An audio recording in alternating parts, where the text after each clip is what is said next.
So yeah, so just to check in today on the 23rd of May, bank holiday weekend. These pigeons are up here. One second, I'll just show you. Don't know what they're up to.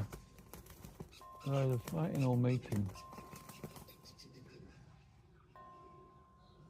But you know, they look like they're trying to scrap each other, but then I'm not sure if they're actually mating or not, or what's going on. But anyway, so yeah, we had a good one today. It was I went out and delivered magazines and leaflets, which is a thing that I do with my boys normally, but they weren't available because one of them was his mates and the other one was doing an athletics competition, throwing javelin and shot put, and he did really well at that, so good on him. So I went and had to grind it out myself, which was fine in the end, but I wasn't feeling it in the morning at all. Set off about 8, got about 2, got back about 2, half 2. 25 kilometers, but you know, there's a lot of other benefits to it, you know, in the sense that it was it's kind of sounds strange, but you know, that I didn't want to do it, but I had to do it, was probably a good thing for me.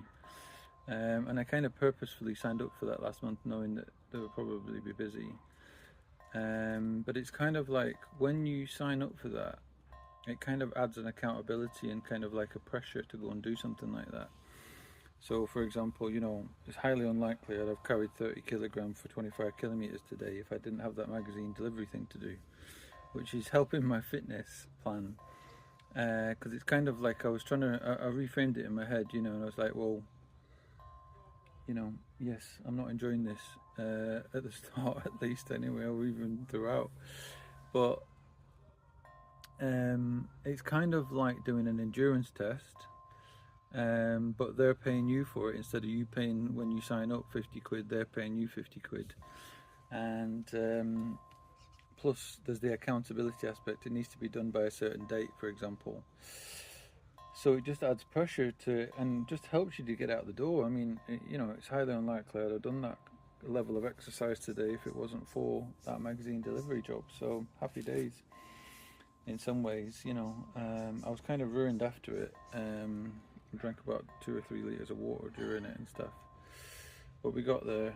And the best bit in some ways was going for a cold plunge afterwards, because I got a bit of sunburn as well, which was highly unexpected in the sense that I go out walking a lot, and I thought, you know, I'm out in the sun all the time anyway, but I got sunburn anyway. But anyway, so I went for a cold plunge, and that was like the best cold plunge. I did like 3 cycles in it, and it was just amazing. And I wouldn't have actually experienced that amazing feeling from the cold plunge if I wasn't pretty much drained on my battery from doing the 6.5 hours, 25 kilometer, whatever.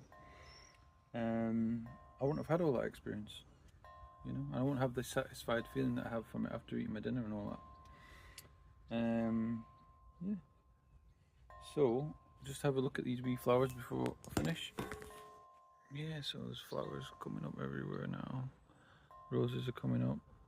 The roses are all going to be budding there as well, which is nice. I mean, it meant that I get to do weeding today or cut the grass and stuff and other bits, but you know what?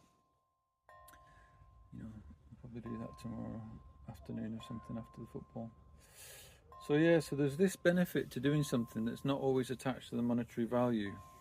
So you know, you get that you get from it. And it's funny, you know, because I always see people online banging on about like making money and stuff, you know, which is fine, you know, it's just good, but there's huge benefits to doing things in some ways regardless of the money. So it's maybe thinking about that, you know, and thinking, is there something that would be difficult to do, but that I would get a good sense of satisfaction from afterwards, and a good bit of exercise in the same, you know, at the same time, really. Yeah, and 50 quid's 50 quid, even though, you know, but yeah, it's a funny old world, and sometimes it's like, what can we grind at and get, you know, get the satisfaction afterwards from? Because I was watching one thing back in the day, and it was about David Goggins, and I think he was saying that he went and signed up to be a fire beater in the forest or something, where you go and firefight in the forest, you know. And he didn't need to do that, but he did it just for the grind, you know. So maybe have a look, see if there's something you could grind at, and see how you enjoy it or not. And maybe you won't enjoy it, but you might get a good boost afterwards. Take it easy. I just remembered some additional benefits as well, which are, you know, it makes you grateful for your life, and it makes you grateful for your job. And when you say, for example, if I'm stressing in work, when I'm doing work at some point in the future, those pigeons, by the way, were mating, they weren't fighting. Then I can reflect on going around doing the magazine delivery and thinking, wow, how lucky am I that I've got this job and I'm doing that, you know. So it's got that additional benefit. Plus, it also makes you humble, you know, because you've got to go out there and do like customer service style job and be friendly to folk and be like, oh yeah, would you like a magazine and all this, and oh, you know. And in some ways it's like a zero skill job that like nobody wants to do. A zero skill job that nobody wants to do, and it's readily available because it's such a grind and a difficult thing and very low pay. And there's a value to that, to doing that, you know. But anyway, right, those pigeons are having fun anyway. Have a good one.